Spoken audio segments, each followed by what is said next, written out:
Hello and welcome to AIL TV.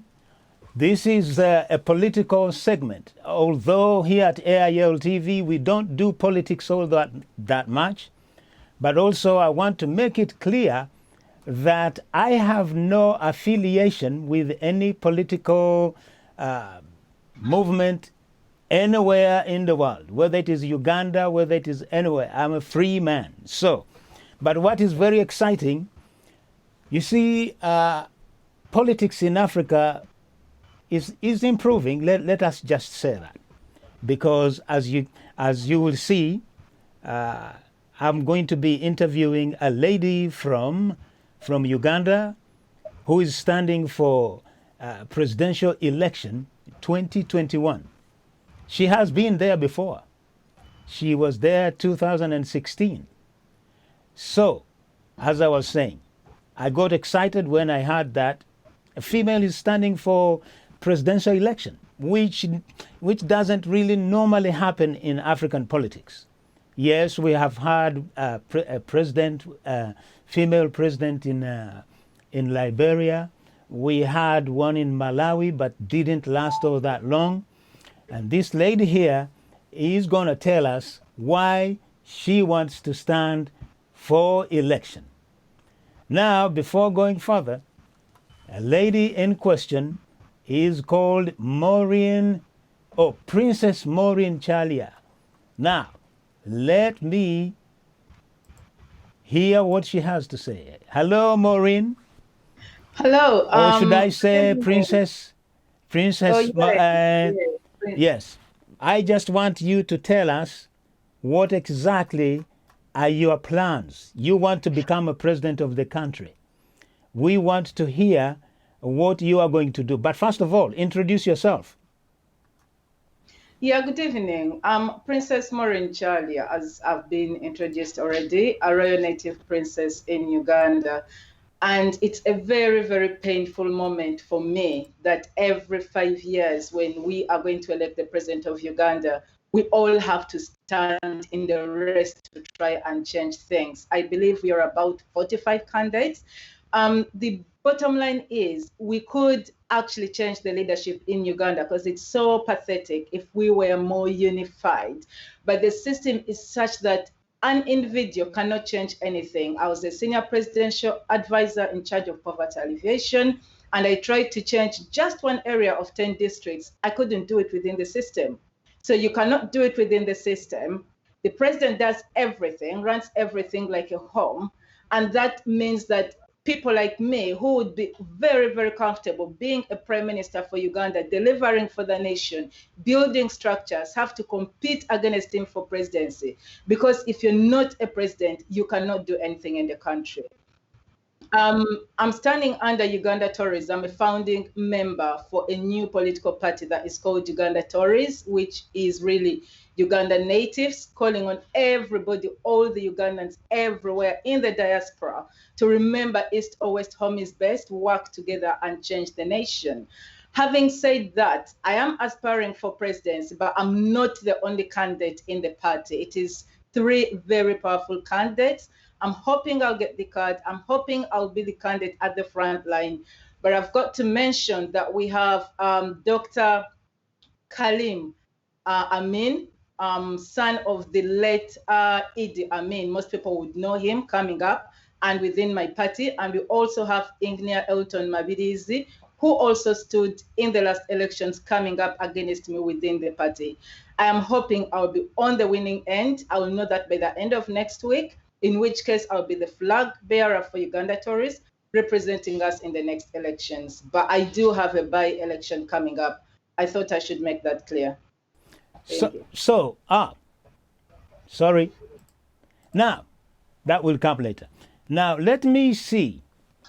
Before we go any further, I just want you to talk me through the people you are going to stand against. Because I know at this moment there are 3 most well-known politicians in Uganda now. So, for example, let us start with the president himself.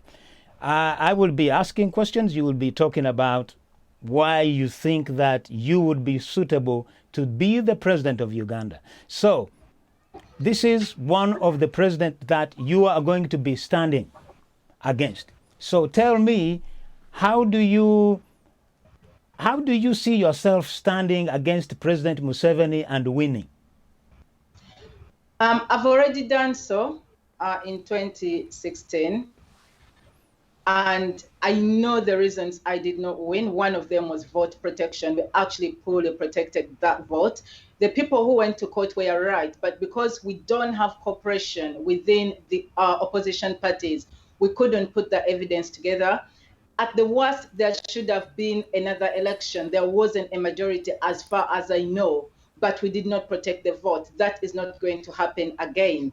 Now, Uganda is ready for change. Ugandans are really, really tired of the system. There is so much suffering in the country, extreme poverty, we've just gone through, for instance, the COVID period, and people haven't worked for years, but for 5 months now, but there isn't any backup whatsoever from the government. There isn't a structure. There wasn't even any means of supporting the people but to send the MPs to the grassroots. We do not have any normal civil structures in the country. So every single Ugandan knows it's time for change, and we need change. But what we need to do as opposition presidents coming up against President Museveni is to understand that none of us can achieve this as an individual. Somehow, we have to forge a unity. We have to work together. We have to understand what we want. Every single one of us has to decide, do you want to become president for Uganda, or do you want to build Uganda? If you want to build Uganda, then are you the best amongst all of us to stand forward? And this is not about power. This is not about money. This is not about education. For instance, I know I have been educated in Uganda. I have been educated in the UK. I hold a master's in public services, in health, in social care. I am a lawyer by profession. I'll be a barrister by the end of next year, actually by July next year. I've been through so many systems. I know how to build structures. But the question is, can we work together to build these structures? Unless that happens, the Ugandans are going to continue crying and suffering because there is not any one of us who can save them from the lion teeth of the NRM government unless we come together and work together. So, here is another question I just want to ask you. For those of you who want to become president, I know you say you want to change things around. But do you understand Uganda? What is the knowledge of Uganda you have right at hand? Actually, my brother, I wouldn't want to go into details. I always say I'm a walking encyclopedia of Uganda. I know everything about Uganda. I know the culture background of Uganda, the historical background. I know the economic background of Uganda. We as a party, Uganda Tories, have established cooperative societies in Uganda to restore the economic cooperative union that we had before and bring back the cooperatives into motion. I know that the reason people are poor is not because they can't work and because they don't have the means to work. It is because as a nation, we've decided to look at Western donations, Western aid, and we have stopped to do even the basic things. We have plenty of fertile land. We have the best climate in the world. We just need to bring in technology. That is all we need to do. Just borrow the technology from the West. Use this land to produce and supply food to the whole world. At least if not Africa, to Europe. Everybody is looking for food. But all that needs putting the people together. They are very willing to actually unify and work together. They just need the right kind of government. And by government, I don't mean a super president as we have right now. And that is why Uganda Tories is actually focused on regional centralization of power. Even if I become the president, there are 6 presidents already in position waiting to govern their different regions of Uganda and waiting to ensure that the economic production of Uganda is based upon each region, is based upon the strength of the region. For instance, the Northeast region, which we call Karamoja, has a lot of minerals. But can you imagine, Arabia is selling gold and is the richest country in the world for selling gold. Which gold comes from Africa? Which gold is taken out of Africa and we don't even get a penny from Uganda? So if instead of selling the raw gold to Saudi Arabia, to United Arab Emirates. If we can put a processing unit in Karamoja for gold, the whole country is going to be rich before we do anything else. The South is good at agriculture. Well, let me ask you a question. You see, this is all good. You are mentioning that Uganda has got mineral resources, has got X, Y, Z. But if I ask you a question, because I see leading a country, you need to be a very good manager. You need to understand what people need. What project have you accomplished? Or do you have any project that you can present to the people of Uganda, or in fact to the world, so that they can see that if you become president, you will be capable of delivering X, Y, Z? Okay. I've already tried to explain. In 1995, when President Museveni came to power, Uganda was organized in cooperative movements. That is how people produce. They had been like that since 1900, when Uganda was formed. We were so rich, we were actually lending money to Kenya and to some European countries because we were so rich. During the time of Idi Amin, who was president up to 1979, Uganda didn't have any debt. Idi Amin had a fight with Britain and they said they are going to stop funding to Uganda. He said, we don't need your money. And Uganda was sustained. The health was good. The education was good because of cooperatives. Having been a senior consultant for poverty alleviation, a presidential advisor to the president, the people of Uganda say to me, Maureen, if you restore cooperatives, we are going to produce, we are going to be okay. All we need is the technology and the leadership to restore cooperatives. I would like to report that we as Uganda Tories have already opened 6 regional cooperatives in Uganda, 1 in the West Nile, 1 in the northeast, 1 in the north, 1 in the east, 1 in the central, and 1 in the west. Now, all these regional cooperatives are made up of local cooperatives. We have secured more than 20,000 miles of land, idle land, that the people are just waiting for us to start the project. The first project we are going to do is macadamia planting. These are nuts because Uganda, we love nuts, we love groundnuts, but we have to plant them every 3 months. So the ideology Uganda Tories is introducing is we can still have these nuts and have all the nutrients we need from them, but also export them as a cash crop. So we have food, but at the same time we have money. Instead of the sugarcane that we are growing right now that deprives people of food production. So people have a bit of cash, but they don't actually have the food. We have established a national cooperative to crown it all. Its job is going to make sure that we build the industries and the processing units that are required to process the produce that we're going to produce and then export it abroad and bring in the revenue from abroad. So that is the structure. That is going to be our starting point as far as the economy is concerned. And we've already done that with the current government. And I would like to say thanks to the Minister for Cooperatives.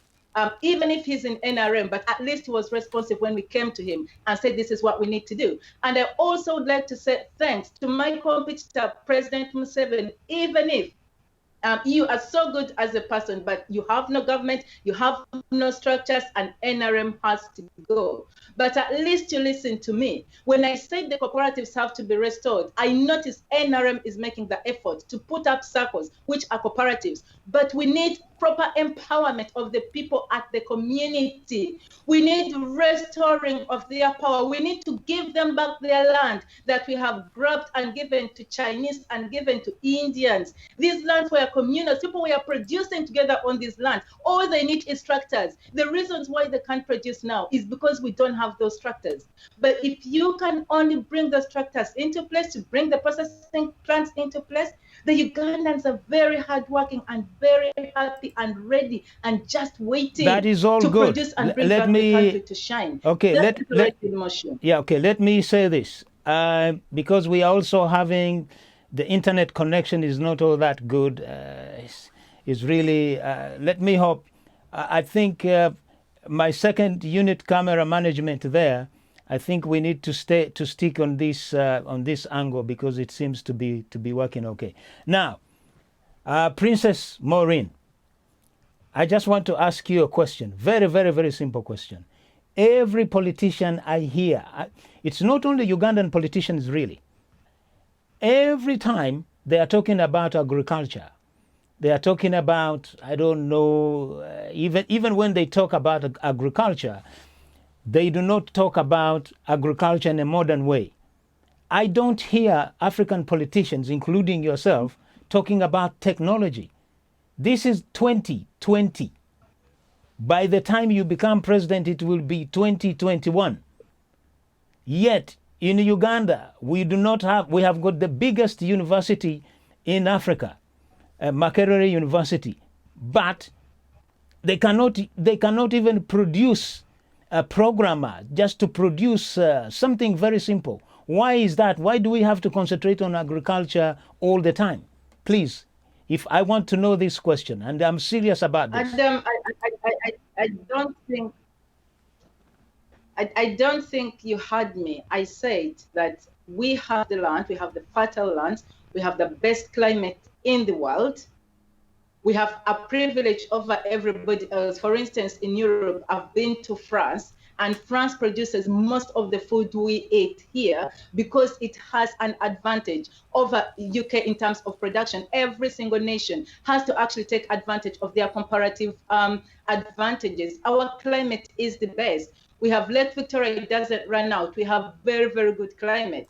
However, in terms of technology, I made it clear. We need technology, we need the tractors, we need all the harvesting and everything that is required for agriculture. We need the processing units at the point of production. We need the transportation units, and we need the Okay, let me rephrase this again.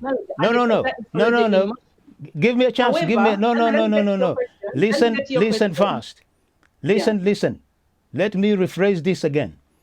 When I talk about modern technology, I don't mean machinery. I don't mean seeing a lot of tractors or processing of milk and stuff like that. That is already been there. But what I'm talking about, research and development departments. Research and development departments. We need Africans. Now I'm talking in terms of Africans, not only Ugandans, because we want to see young people who are going to universities coming up with innovative ideas. Tractors have already been made. They're there. Italians make tractors. This is what let me rephrase it again. We want technology, our own technology, not technology we get from abroad. That's what I want you guys to address. Can you please? Actually, my brother, I think you haven't visited Uganda for a while. Most of the things we use in Uganda in terms of technology is at the moment being done in Uganda. Our sons, mostly based in Kampala, but also the rest of the world, the rest of the country, do a lot of amazing things. You know, I think the last I was up to date with them, they had just done a car. But I believe they are doing a bus as well. So we are working on technology, but let us get this right. When you stand for presidency, you stand to deliver a smart manifesto. You can't do everything. You have to specify the things you're going to do. So for the next 5 years as Uganda Tories, we are going to focus on 9 things. That is the best we can do in 9 years. If we try to do more than that, we're not going to win. Advanced technology is one of them. It's a very, very key factor, but this is not just technology in terms of invention. It's also technology in terms of central databases. We need a national health database. We need a crime database. We have criminals, murderers who leave one town and go to another town and become babysitters, and people don't know they are murderers. We need technology in schools. We have university students without computers up to date. So yes, we need to advance technology, even access to a smartphone. We now have a scientific election. How do you reach our voters? Most of them don't have a smartphone. We need adult education, as they did, for instance, in Britain, where I'm talking from right now, whereby people learn how to use the basic IT system. So advanced technology, just briefly to go through the others, I've covered bad economists in explaining the cooperatives. That is one of them. I know you're going to ask me about tribalism, tribal barriers, overcoming them. That is going to be a process, but it is one thing we definitely have to do. We need to build a national health service. Honestly, we have some hospitals, but this is a joke. Okay, that one will how come. many Ugandans die on their way to Uganda. Right. So now I'm going to And then ask we need you. to sort the land grabbing, which I have already mentioned. I'm going to ask you another And question. we need to stop. I'm going to ask you another Yes. question. But before I do, I am going to play this clip. Maybe you might hear the sound. If you can't hear the sound, I will repeat the question of the lady, what she said about you. As we continue to explore this issue of electability under governance, Ms. Kyalya, you ran for the Ginger Woman MP seat in 2011 on an FDC ticket. You worked for President Museveni and the NRM government after agreeing not to contest your electoral loss in the courts. You promised to campaign for a DP candidate in the current race for the seat and are now running as an independent presidential candidate while jointly campaigning with Joseph Mabirizi, the candidate of the Independence Coalition. So, how do you respond to people who might see this quite long and arduous journey as a sign of someone who is unreliable and unprincipled? Okay, maybe you heard that, but if you didn't hear that, let me repeat it. She's saying that in that previous election, you were actually in coalition with three parties. You had someone called Mabirizi, and then you were in coalition with FDC, and then also you were somehow associated with President Museveni. The woman said that how can people trust you when you are not decided? You don't know. It means that you don't know where you stand. It's like you are chancing. Now, can you actually still answer that question? Can people trust you? Actually, the party I founded is called Uganda Tories, which means all Uganda natives. And our slogan is unity is power. Unlike many people, for instance, you'll find Bobby Wine's Chagulani, one of my colleagues who is going to contest, saying, oh yeah, the problem is Museveni is old, Museveni has to go, or Bestia is like this, or Kyalya is like that. I believe every single Ugandan has a contribution, and deep within me, the bottom line is united, we are going to build the nation. So yes, I can explain that every single one of the people you've mentioned are Ugandans. Every single one of the parties you've mentioned are Ugandan parties. As a matter of fact, in Uganda Tories, everybody is welcome to come in, share ideas, have discussions, make a contribution, even become a candidate in the party, because we need to go past the divide and rule put to us by colonial rule. We need to go past neo-colonialism and understand that we as Ugandans, we as Africans, we as a nation are a people who have brains that we need to put together and start using. And in order to do that, if Kyalya is exposed and goes to UK and goes to America and goes everywhere, you've never been out of the country and you want to get a big vision, just sit with Kyalya, give her what you have, let her give you what you have, and together you'll get a midway vision which can work for Uganda and work for the rest of the world. We cannot live as a bubble anymore. The world is now a global village. Somehow we have to match up the standards. I find that as a nation, we're about 50 years behind everybody else. You've mentioned technology. That is one of them. We don't have smartphones in the UK. Every single family has at least 5 smartphones. We don't have so many things. Yes, you can say they are luxuries, but they make us live life easier. How do we get these things? We need to put our knowledge together. Every one of us has strength, but every one of us is limited in knowledge. So to answer your question, unity is power. And I would like every single Ugandan who needs change in Uganda to vote for Uganda Tories, because it's the only party that is genuinely going to bridge that unity. I will tell you, for instance, my brother Chagulani was part of Uganda Tories at the start and stole our idea of unity is power and formed people power. And yes, because he can attract the crowd, everybody followed him. But what happened in the end? It had to collapse. It had to come up with a new party, National Unity Party. What is the difference between Uganda Tories and National Unity Party? When do we learn to eat the humble pie? When do you learn to say, my sister, I did wrong, but the Ugandans are ready for change. Can I work with you? And we put the parties together and unite the Ugandans. If you want unity and I want unity, why should you have the unity party when there is another unity party which has started? Why can't we join forces? Because I do appreciate there is funds involved in this. You are rich, I am poor, you're going to run faster than me. But Uganda needs us to work together. Uganda needs to be united. Uganda needs proper leadership. I hold a master's in public service. You don't have experience of public service. I have international knowledge. You have been limited to Uganda. When we work together, you will become a star. I will become a star. You can be president and I'm prime minister and we deliver for the whole nation. Okay. Pause. You are talking about unity. All these three parties that I've actually highlighted, Kyagulanyi, Chiza, Besigye, President Museveni, they have got their own vision of Uganda. So, because you are talking about your vision, and probably you have not sat down with Kyagulanyi and asked him, how does he see Uganda? And probably not so many people know what he stands for, what he's going to do for Uganda. And this is why that woman said that people will find it difficult to trust you because you are here, you want to involve one here, you want to involve somebody in the middle. You should stick to your guns and say, well, look, these are my plans and this is how I want to rule Uganda. By the way, now coming to that, let me just jump to this idea. I know you mentioned this thing quickly about. No, pause. I haven't finished yet. I haven't finished yet.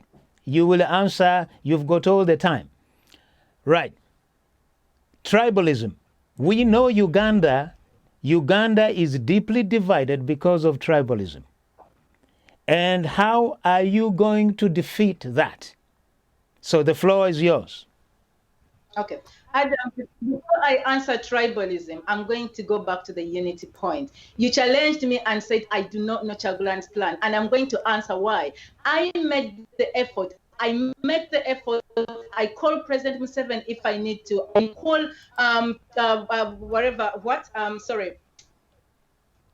Besigye if I need to. I have called Kyagulanyi more than enough times and said to him, listen, we need to understand what is your vision. I am hurt.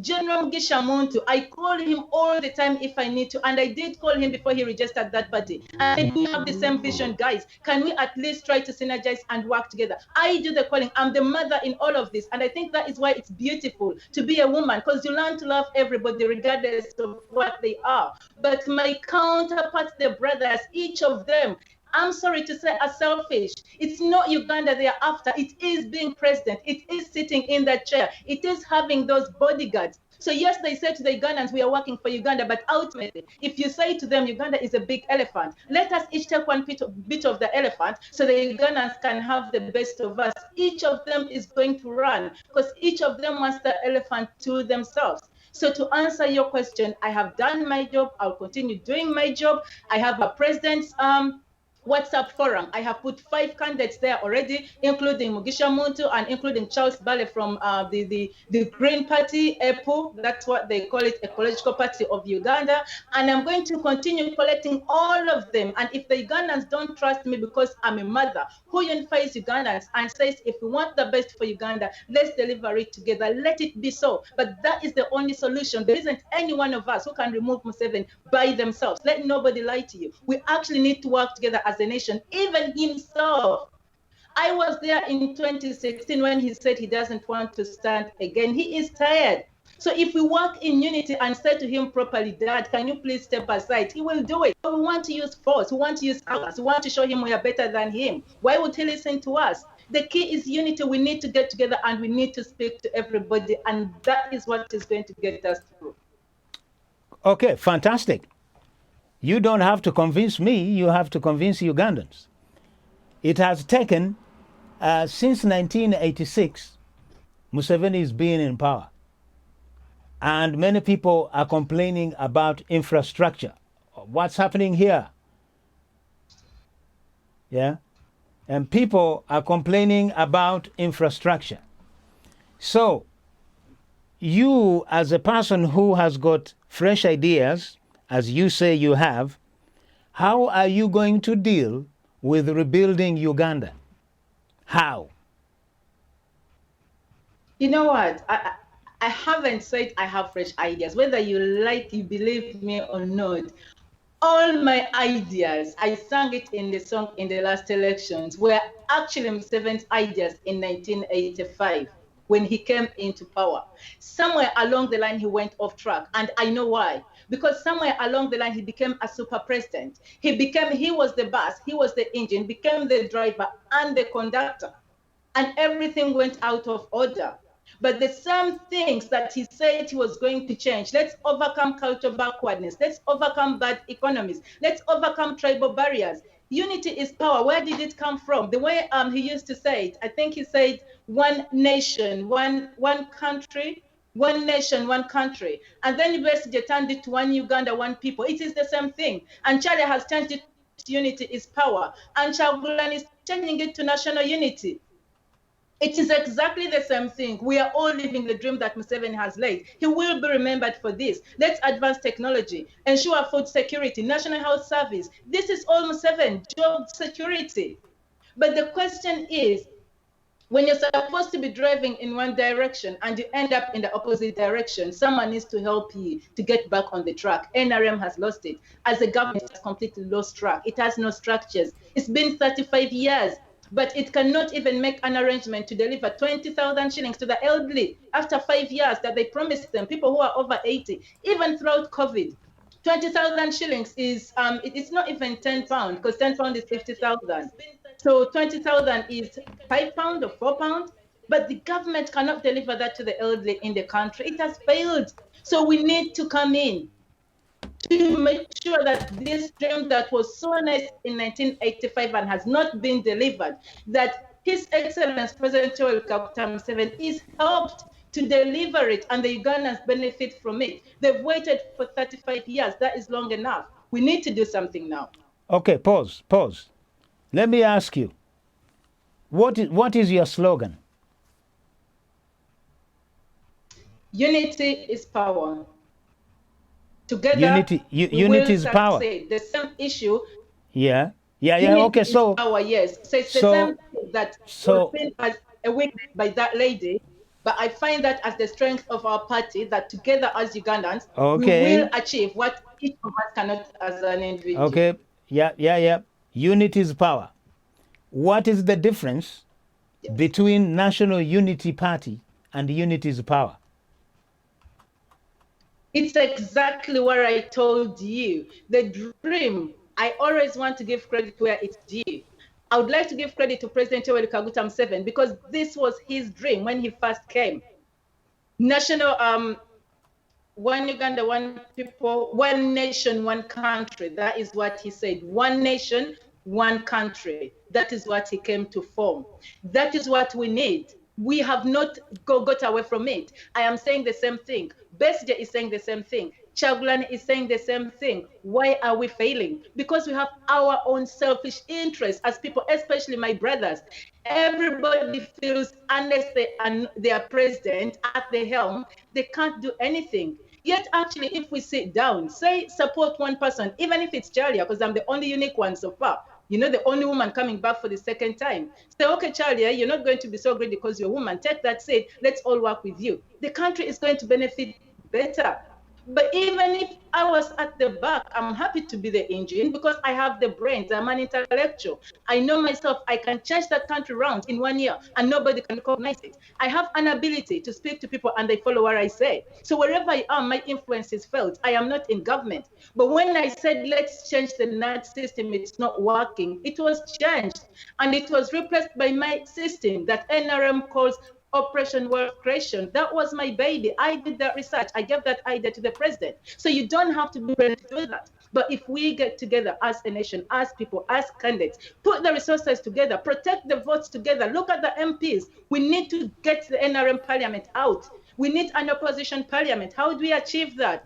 We have to sit together as candidates and get our candidates, just one in each constituency, and protect the vote together, so that our resources can go far. And then we have a more neutral parliament. Even if Museveni is still president, without a majority in parliament, we are still in control as opposition. Now, this is the intellectuality that most of my brothers don't see. They think the most important is being president, but no, the most important thing is holding power.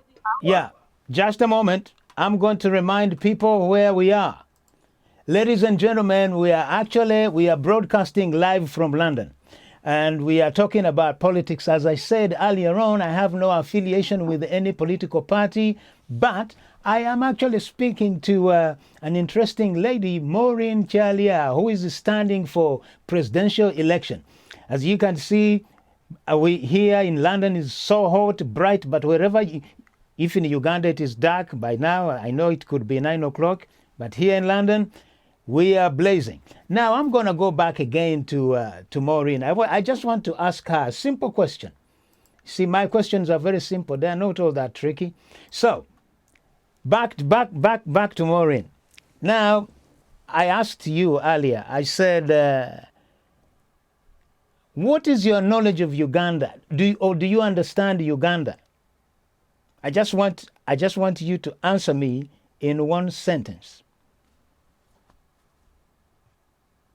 Okay. Uganda is, yes, I do. Uganda is a nation which has been colonized in 2 waves, and we haven't recovered from it. The first wave came from, generally they are called the Luo, but they came from Egypt, the Egyptians, led by Rukidi Mpunga, who came and took over and overthrew all the local leadership. People were suffering. Before Uganda recovered from that, the British colonialists came. And when they came, they actually collaborated with the people who had come from Egypt and first declared it as a colony of Egypt before it was declared a colony of Britain. And to date, all the natives of Uganda have been crushed. So it is a nation which has so many people at the grassroots who are the natives. They own a lot of land, but they do not have any political power of any form. They don't have economic power. They used to have powers as cultural leaders, but that has been taken away by Act of Parliament as well. So they are just there with their land, not using it at all, when actually, again, back to the unity is power.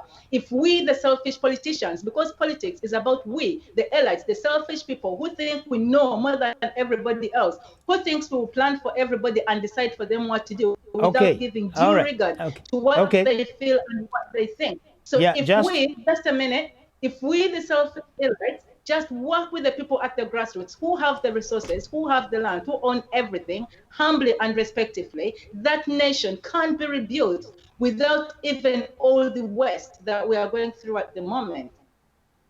Okay, I was expecting a different answer, but let me ask again, because you see, it's my job. I just want to know. Yes, you have given me a historical account of Ugandans. But I want to know, when I asked, do you understand Ugandans? Actually, maybe it is my fault because I should have added, do you understand their needs? Now, let me add another one. If you do understand Ugandans, what support do you have throughout the grassroots? Because that's where Museveni beats you all guys. Yeah? Yes, the only thing actually Museveni beats me is money, but he uses my intellectuality. Yes, I understand Uganda. When I was his consultant, obviously on his salary, I did a study called Cry My Beloved Busoga, a case for a Busoga Development Authority. So that study was saying to the president that actually you need to develop all the Busoga, that was my area, it's just one region, but he's using it now to establish cities in all the different parts of Uganda. The only problem is the way they are doing it, because the Ugandans, the knowledge is at the grassroots. Uganda needs a bottom-up development approach. Uganda needs to sit with the people, agree with them, engage all of them, and bring them up. But what we do, again, as elites, as governments, as politicians, is we sit in our head offices. We go to UN, we come to UK, we get superb ideas which are valid abroad, but not for Uganda, and we push them down to the grassroots. And that is why we spend a lot of money and it never works. And they put in a lot of effort and they don't get anywhere. So I understand it well enough to know that if I or anybody who became president of Uganda focused on grassroots development, bottom-up approach, that is all. Every single community is different. Uganda has 159 tribes. Uganda has at the least 18 sub-regions. Each sub-region was a kingdom before, and all the dialects are different. Everybody has a different economic activity. You find some are cattle keepers and others agriculturalists. But if you as leaders work with them at a grassroots level, then you'll put the best project for each single region in place, and everybody will be happy. You'll be happy as a country with all the resources, with all the money coming from it, and they will be happy as a community because they will be rich. They will be happy. They will not be suffering with malnutrition. They will not be suffering with poor health. They won't even need the free education, the stupid UP education we've given them. No, Uganda needs that. When I was young, parents were paying money, but because they had cooperatives, all of us went to school and had quality education. Now I'm speaking English that not many children can now speak in Uganda, and I learned it in Uganda. I didn't learn it from England. So at the end of the day, what we need is to get back to the grassroots. That is what Uganda needs. And that is the message I give to everybody trying to become president of Uganda. Don't be so clever. Uganda doesn't need clever people. Uganda needs people who listen, people who humble themselves down like I do, people who can listen to them, get what they need, and put it into action. They are very, very knowledgeable. They are very intellectual, even if they are not elite by English standards, even if they can't speak or write English. They know what they are, and they are very powerful people. We just need to respect them, and the nation will move forward. Okay, right. So I am going to ask you a question which is actually very, very, very interesting. You are going to go into an election 2021, but this election, it turns out to be scientific. What do you understand by the word scientific election? I think NRM uses big words to mean small things, just to intimidate the people at the grassroots. For instance, when we were trying to register our party, which is Uganda Tories, in verifying, they say to them, you are joining a terrorist party. You are joining Uganda terrorists. But it was Tories, and everybody knows the word Tories. So scientific election is simply the social media we've had for how many years now? 20 years? You know, right now I'm doing this interview because of COVID. We're not in the same place at the same time, but we are doing the same interview we would have done in the same place at the same time. So it's a question of using alternatives. The only problem there is this particular one is targeted at one candidate, Kyagulanyi, because he has the ability to pull masses together. The NRM government has decided to disable him by saying, okay, you are going to use the radios and televisions, but then they are going to censor them and refuse us to access them and book them. So if you don't have any other means like I, who is privileged to have access to the LTV, which can broadcast to the world without having to go physically into a radio station in Uganda, if you don't have this privilege, how would you get to the people? So it's all about control and control and control. Really, that is what he's trying to do. It's the same thing that was done in 2016. I didn't have money. You know, I'm a fighter, I'm an activist, I want to change my nation, but I'm a single mom and a student, a bar student. So I didn't have money then, I don't have money now. So what did he do? He made a law and said to stand for presidency, you have to pay, I think it was £5,000 in cash, no government resources, no government vehicle. For all the years that presidents have stood in Uganda, they've been supported by the state. But he just said, no, I don't want Kyalya to stand. And he just made the law, and that's it. He makes laws like rain. So this is a law for one person that is going to affect all of us. But I would like to say to Ugandans, You've been doing this on Facebook all the time. Instead of using it for sharing stupid things, forwarded things, use it to campaign, send your message, use the websites. They are now very cheap. Buy one website and make sure that it can host multiple websites. And then send out different websites with your name, with your pictures. Let the people access them. Use the apps. They are now quite cheap. The millions that you're spending in Uganda, you can actually have a good app at only 50, not 50, about 100 and 200,000 pounds a month. A very good app, and everybody will have it on their phone, and they can follow you wherever they are. My brothers, we can do this, but we need to do it together. Unity is power, and don't get ahead. Yeah, I know our connection is so bad, but what I just want to show, I want to show people, because you see this election, Ugandan election, which is called scientific, is so mind-blowing because I have never had it, even in the States or even in Europe. I've never had anyone coming up with scientific voting. But let me show you something that might interest you. Now, you see this guy here. He's also trying to delay the elections. And he's saying that he's also suspecting that the elections in the US are going to be rigged.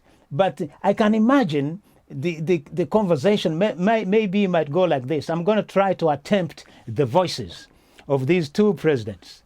One is missing, that is President Museveni. But now, let me try with Trump.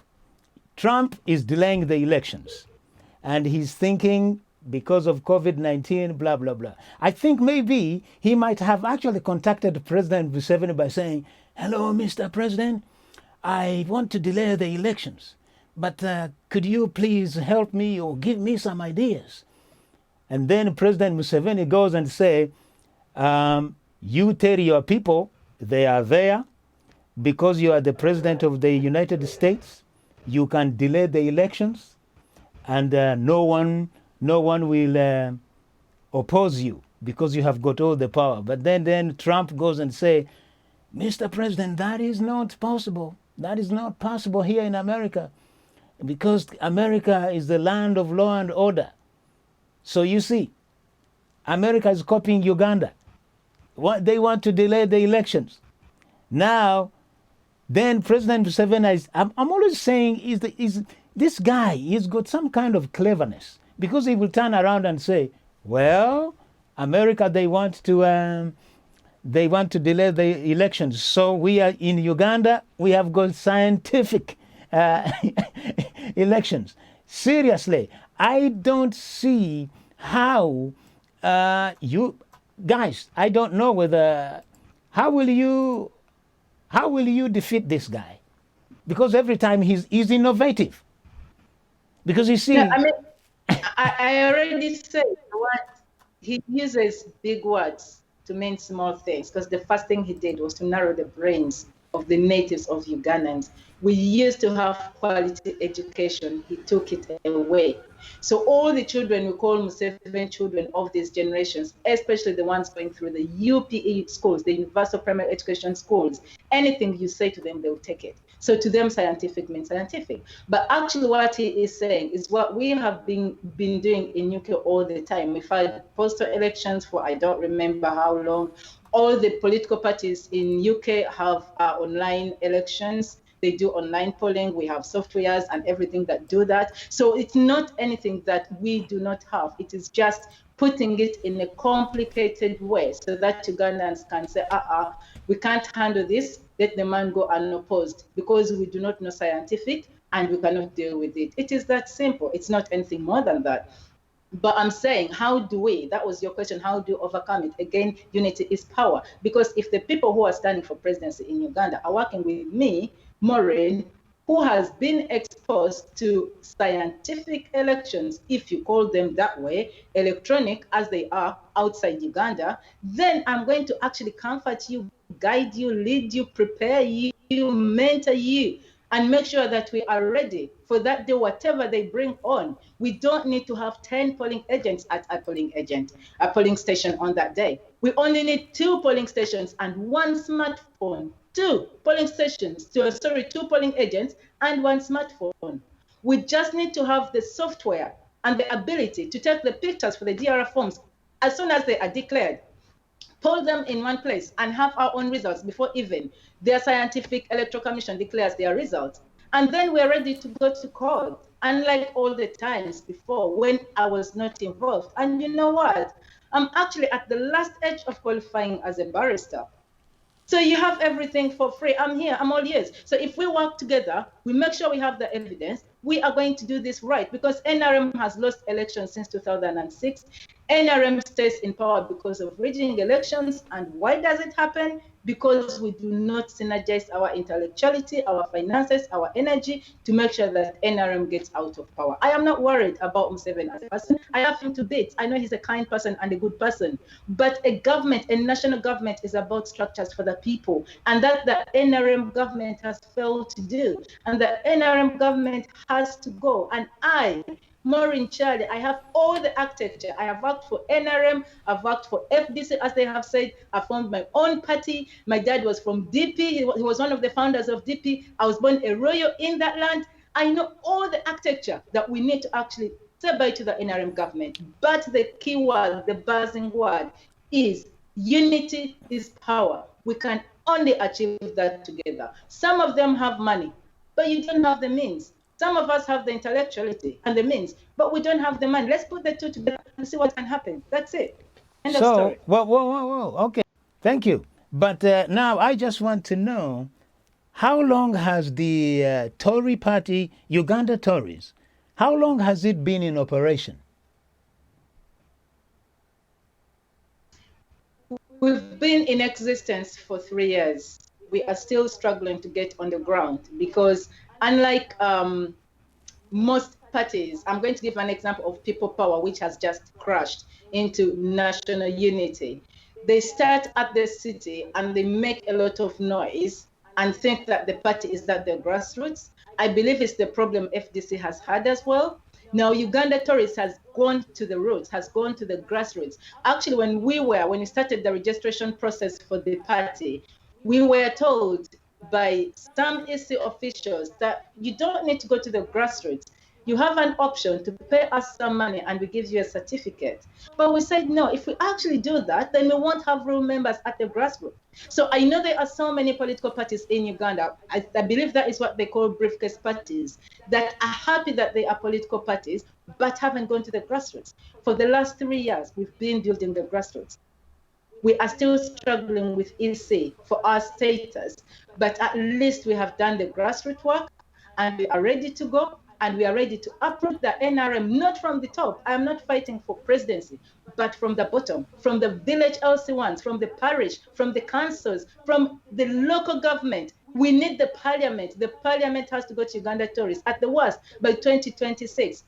And then let us see how His Excellency President Dr. Museveni will still be an effective president of Uganda without the parliament and without the local leadership. Okay, so we have got 5 minutes to round up. I want you to tell our viewers your 5-point plan. We are not going to go to 10. Tell us 5-point plan of how you are going to re-energize Uganda and how you are going to rebuild Uganda and how basically you are going to win the elections.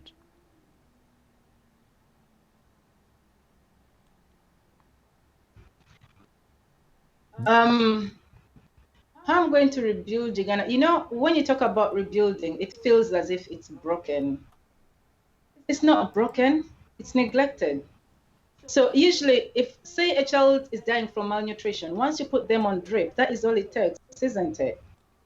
And they'll get back to life. So the Ugandans are there and they are robust and they are ready. We've already set the cooperatives into motion. We are going to start with the economies, and that is going to boost them and make them able and stronger to make political decisions. Because as it is now, Someone has to be given 1,000 shillings, which is not even 2 pennies, to vote the wrong person because of the extreme poverty. But when we overcome the extreme poverty in Uganda, and Ugandans, just like it is in other countries, vote the person they want, not the person they desperately need to vote because they have been given some money. Wow, the country is going to be good. So that is one of the things that I'm going to do. And of course, that is going to improve the leadership at all levels. We're going to fight tribal barriers, definitely. That is at our front line. Within the next 5 years, we're hoping that we're going to have made significant progress. So far, we are doing well. We've generally divided Uganda into 2 regions, Chwezi and Chwa, which is west and east, as simple as that. And it is working well within the party members. Nobody is fighting each other. And we represent all the Ugandans in the country. But hang on, so hang I'm sure on, when we put it on a larger scale... I just want to interrupt you. I just want to interrupt you there. Sorry for interrupting. I know you have given me... Have you given me 2 or 3? I've asked for 5. Now you have brought into this Chwa and Chwezi. To me, that is even... You are adding more confusion to tribalistic kind of ideology. Anyway, carry on. What is point number 4? No. The thing is... No. Wait. I need to teach you that Chwezi means the moon, which is Mwezi now, because our ancestors said Chwa and we say Mwa. So it's Mwezi means the moon. Chwa means the sun. And the world generally is divided into the sun followers and the lunar followers. Go to China, come to the Western world. It's that simple. So Chwezi and Chwa are unifying factors. The sun and the moon every single day has the sun and the moon, just like you have a mother and a father. It is that simple. So it is unifying when we get to know about it. What else are we going to do? We need a national health service in Uganda. We need a coordinated and technologically coordinated, interconnected national health service. So we are going to build 6 Mulago equivalent hospitals. Mulago is our hospital for special referral hospital in the country. We only have 1. It's in Kampala. So if you get sick and you weigh 300 kilometers from the city, you're actually going to die on the way. So we're going to have 6 of those. Every single region is going to have 1 of those in the first 5 years of the Tory rule, basically of the Tory governance. And we're going to stop land grabbing. I'm sorry to say this. I love the world. I love everybody. But all the foreigners who have taken Ugandan land unlawfully, who have bribed the ministers and stolen land from the poor people, you either have to properly pay them for the land you have taken, or you're going to have to give them back their land. And I'm going to change the land laws such that when you come to Uganda, just like when you go to the United Arab Emirates, you don't have to own the land to develop Uganda or Africa. You can do a lease like we do in the Western world. You can work in partnership. You can give them a 30% percentage on the project and own the 70%, so you can both benefit from the land. You can't keep chasing and displacing people to produce. Who are you producing for when you've chased the people away? So this whole land grabbing thing is going to be fixed immediately. 100 days in office of the Tory government. We are going to make sure that all the poor have been made homeless, especially orphans, because they are the biggest victims, because the wrong people have sold their land, and most of the land is sold to actually foreigners, with all the respect to everybody, that either they are compensated for their land so they can find alternative homes, or they are given back their land. These are going to be the highlights. So, I am going to ask you, okay, I was going to ask you 2 questions, but we are running out of time now. I am going to ask you 1 question that I haven't really heard you address properly, or if you did, maybe it wasn't clear enough to me. How are you going to deal with corruption? Because everywhere in Africa, let us agree, there is corruption. And I also want you to clarify who is corrupt in Uganda.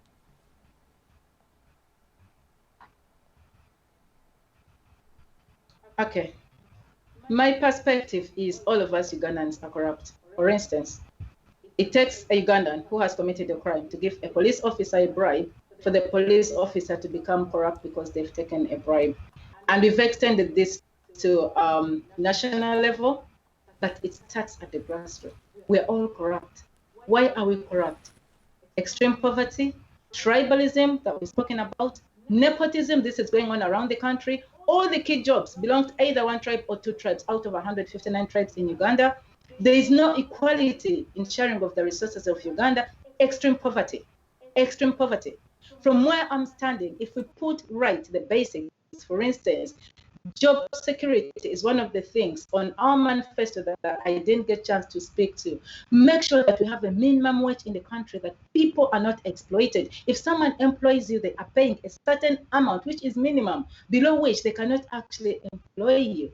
Then people don't have to go and bribe to get a job of, say, £50, because otherwise they cannot get a job of £5. If the minimum wage is £50, then corruption is going to go away.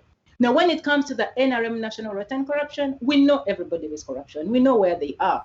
But they cannot be members of the Uganda Tourist Party. Even if they work within the party, they will not be in the positions they are in. The problem with NRM, it gives people appreciation. If somebody was good to them in politics, then they give them a big office that they don't understand and they can't manage. So they give them to eat. That is the word for it. To steal. That is the word for it. That is why there's no structures. But with the Uganda tourist government and structures, we are only a party, but our structures go right up to the grassroots. Who are you going to steal from? If the money is for Karamoja, it's going to be in Karamoja. If the money is for Ankole, it's going to be in Ankole. Where are you going to find it to steal it? So basically, the corruption is just going to wade out. It's going to wade out.